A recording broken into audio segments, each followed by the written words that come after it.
जिन अधिकारी कर्मचारियों के दफ्तरों में तुम लोग घंटे खड़े रहते हो, वो तुम्हारे दरवाजे में घंटे खड़े रहेंगे कि सर बताइए क्या काम है।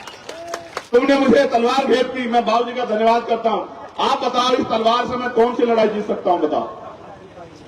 राजतंत्र में युद्ध होते थे, राजा महाराजा दोनों तरफ से लड़ते थे, सेना जाती थी, हाथी घोड़ों पे युद्ध होते थे, बंदूकें तलवारें चलती थी, तोप चलती थी और तलवार के दम पर रिवाज लिया जाता था।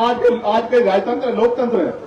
इस तलवार से ज्यादा तुम मेरे पास मेरे कैसा अंगूठा दबा देना, फिर देखना तुम्हारी तरफ उठने वाली हर एक आंख को उसी दिन जवाब मिल जाएगा कि आज के बाद ये कष्ट समाज अन्याय अत्याचार नहीं सहे। देखो, मैं तुमसे कलम की ताकत मांग रहा हूं, तलवार की ताकत नहीं मांग रहा हूं। एक तरफ ये है, एक तरफ ये। आप तय करो कि मुझे कौन सी ताकत देना चाहते हो। अगर तुमने ये ताकत मुझे दी और इतनी ताकत देने की ये कलम मेरे हाथ से चल जाए तो मैं लिख के देता हूं, विरोधियों के 20-20 एमएलए और हमारा एक एमएलए अगर भारी नहीं पड़ा तब आप मुझे बताना। उनके पास सब कुछ है। अब आप ये तय करो कि आप अपना भविष्य कैसा चाहते हो। मैं अपने बुजुर्गों से कहना चाहता हूं, माओ बहनों से, क्या इस देश में अपने बच्चों का भविष्य गुलामी का चाहते हो या फिर स्वाभिमान सम्मान का चाहते हो? मुझे हाथ उठा के बताओ मेरे लोगों, कैसा भविष्य चाहते हो? जोर से बताओ, कैसा भविष्य चाहते हो? क्या गुलामी का भविष्य चाहोगे? कौन हाथ उठा के बताओ, क्या अपने बच्चों को गुलामी की तरफ धकेलोगे या फिर अपने बच्चों को आजादी की तरफ लेके जाओगे कि उनको वो बुनियादी सुख सुविधा अधिकार मिले? बताओ क्या चाहते हो, अपने दोनों हाथ उठा के बताओ। स्वाभिमान सम्मान का जीवन चाहते हो नहीं चाहते हो बताओ। वो जो मोटरसाइकिलों पे वहां खड़े हैं उनको पूछ रहा हूं, स्वाभिमान सम्मान का जीवन चाहते हो नहीं चाहते हो बताओ। आपका चुनाव निशान क्या है बताओ, जोर से बताओ, आवाज नहीं आई।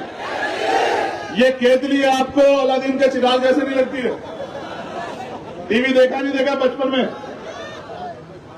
अगर टीवी देखा तो एक ऐसा चिराग आता था और उसको घिसो तो उसमें से निकलता था कुछ और वो कहता था, क्या कहता था? क्या हुक्म मेरे आका। मैं भी तुमसे पूछ रहा हूं, इस केतली को भर दो और फिर मैं तुमसे पूछूंगा क्या हुक्म मेरे आका, फिर बताना तुम्हारा हुक्म पूरा होता नहीं होता। समझ रहे हो? तुम मरो या जियो से कोई फर्क नहीं पड़ता, ये जिम्मेदारी तुम्हारी है। तुम ये सोचते हो ये बेचारे रक्षा करेंगे, तुम्हें करनी है रक्षा। अगर तुम चाहते हो चंद्रशेखर आजाद जिए तो अपने आप बनो सिपाही, अपने आप लो ये बागडोर हाथ में संभालो।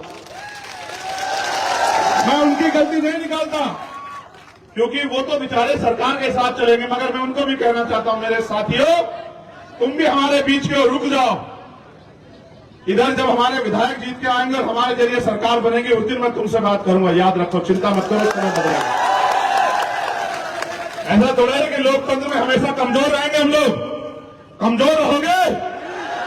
ये लोकतंत्र है, कमजोर नहीं रहेंगे। जितनी ये ताकत हो, ये कमजोर अपनी ताकत समझ गए और इकट्ठे हो गए। जैसे एकता आज यहां दिख रही है, अगर इन्होंने गांव में बना ली और ये किसी के बहकावे में नहीं आए, किसी के पैसों के लालच में नहीं पड़े और इन्होंने स्वाभिमान सम्मान की लड़ाई लड़ी, तो मैं इसी बार दिखाऊंगा कि जो अधिकारी कर्मचारी आपको आंख दिखाते हैं वो आपके घरों पे आकर सलूट मारेंगे। तुम लोगों को मेरी बात को याद रखना।